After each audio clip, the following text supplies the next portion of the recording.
Hello, class of 2025. My name is Dan Lawrence. I'm a counselor in the 1012 building. The purpose of this video is to help you plan out your courses for your sophomore year in the 1012 building at Chippewa Valley High School.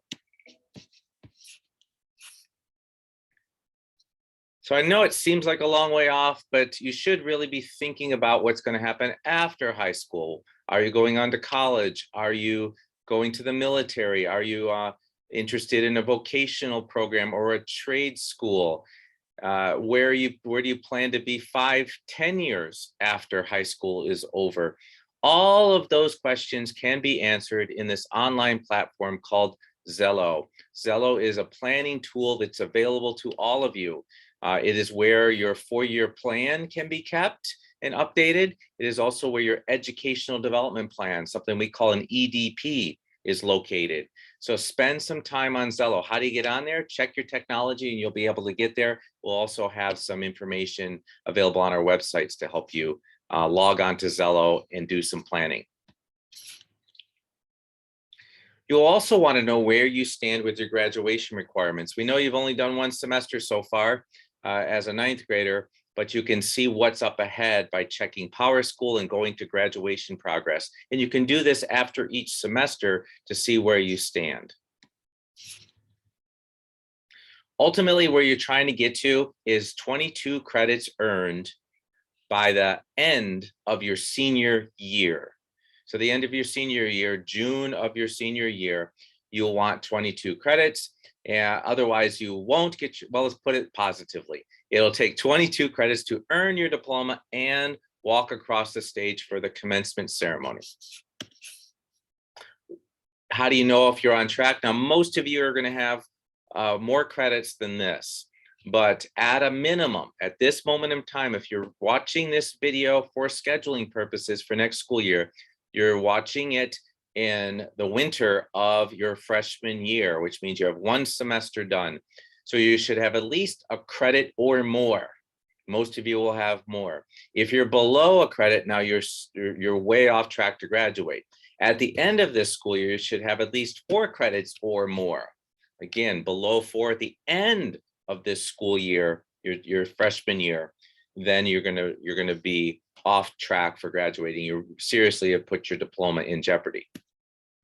If that's you, there are options: credit recovery, summer school. All of these things cost time because you'll have to redo something that you already did. And it costs sometimes money if you have to go to a program outside of school. So the bottom line is pass your classes the first time. This semester, pass everything, so you won't have these issues in 10th grade and beyond. Okay, now that we've got the credit situation out of the way, let's talk about offerings. On our website, the course offering book is available for you to download and view. And in this course offering book, you can see all the things that are available to 10th graders, 11th graders, and 12th graders. Keep in mind on that Zello thing I mentioned earlier, you'll want to do a 4-year plan. This course offering book can help you research that 4-year plan. So 11th and 12th grade, you'll have room to do the things you really, really want to do. Now, for next year, the school will assign your math, your English, your science, and your social studies courses based on your grades, based on your test scores, based on teacher recommendations. So we have an accelerated English 10, we have accelerated math classes, we have honors science classes, and we have AP US history. So over the next few weeks, the counselors are going to be getting together with the teachers and making recommendations and putting those recommendations in PowerSchool. So when you meet with us in March, we will sit down and show you what those recommendations are. So you don't pick your 4 core classes. Your 4 core classes will be assigned by Chippewa Valley High School. We will show you them when we meet with you in March. If you don't like what we picked for you, we'll give you a form and you can take that form to your parent and your parent can have input on what they feel you should be taking. Maybe you didn't get selected for an honors classes, or maybe you got selected for 4 of the advanced classes and you feel like that's too much, and it possibly could be. Then we will want that input and we will make those adjustments based on those things. So Getting back to what you can pick, if you've already taken health, congratulations, you're and passed it, you are done.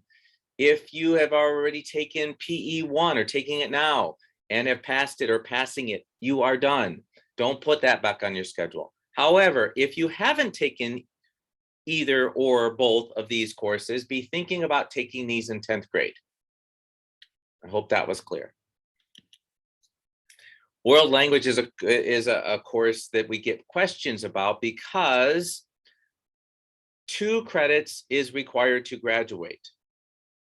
Colleges prefer students with 2 full credits of a single world language. However, if you need room on your schedule for a career technical education program or for band or for choir, something like that, it's 4 years and you really want to do 4 years of that and you don't have room for this 1 extra world language credit, you can substitute those things for the 2nd year. We don't recommend it unless you have to, because colleges, like we said, encourage students to have a full 2 years. So we stick with the requirement of 2 full years, but if you need some space, talk to your counselor and we can figure out how to make arrangements for that. Speaking of band and choir, what should you schedule for next year? Talk to your band and choir teacher. There'll probably be auditions. If there's changes that need to be made later in the school year, your teacher will tell us and we will make those adjustments. Now, on to electives. So yes, in 10th grade, there's not a ton of space for electives, but there could be space for you there. So be looking at that course offering book and seeing where you can put electives. Electives are courses that you're interested in, something you want to try out, something you want to explore or expand upon a skill you may have. In some of those areas are career technical education programs. So you see this list, it has a lot of names on here. All the descriptions are in your course offering book. These are all things that can give you skills while you're in high school and help you get advancement after you graduate. So these are wonderful programs, but do all your full research on them. And this gets back to that 4-year plan. Because even though you might not be able to fit in one of these classes in your 10th grade, 11th or 12th grade will be the time where you could fit those in, and you want to sketch that out on a 4-year plan. So when you're in 11th and 12th grade, you'll be able to take these courses. Other things to think about in your 4-year plan and maybe for next year: advanced placement exams and classes. They give you an opportunity to earn college credit.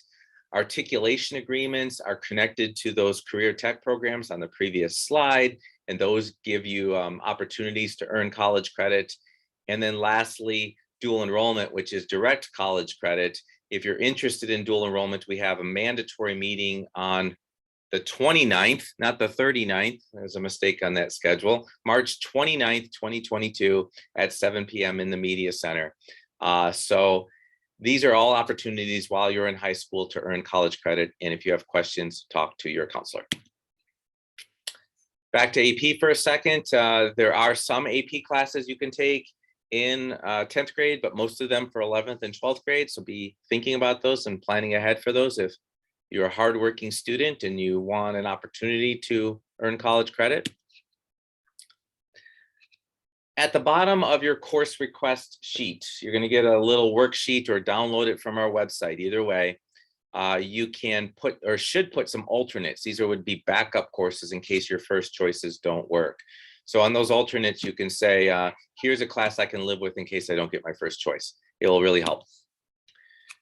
You might wonder, why is it so difficult to change my schedule after the school year starts? Because we are building this schedule based on your request. So therefore, in the fall, when we get back to school, we don't have a lot of other options to put you in because you didn't request those other things. So take your time now to build the schedule you want for your sophomore year, your 10th grade year, and things will go a lot better and you won't need to change your schedule at all. When will you be able to view this? You won't be able to see this until August. It really takes us a long time. Now my voice is playing over this slide, so I'm going to go forward, but you won't be able to see your schedule until the summer. And that is because it takes us a long time to get this done. So be patient with us. Who are your 10-12 counselors? Here it is based on an alphabet. You see me in the middle there and my colleagues on either side of my name. Based on your last name, you'll know who your counselor is for next year. And we'll be looking forward to meeting you in your building in the ninth grade center in March. Speaking of March, that's when we're going to come visit you. So be doing your planning between now and then, and make sure you're ready to talk with us with your questions. So in summary, to do this right, look at your career goals and your 4-year plan and your educational development plan in Zello. Look at your requirements in PowerSchool. Review all of your options in the course offering book that you're going to download from our website. All your forms will be on our website too. Get your input from your teachers and your parents. Your counselor, we're going to enter those requests in PowerSchool for you when we meet with you in the ninth grade center in March. So be ready with your plan and with your questions. Thank you for your time.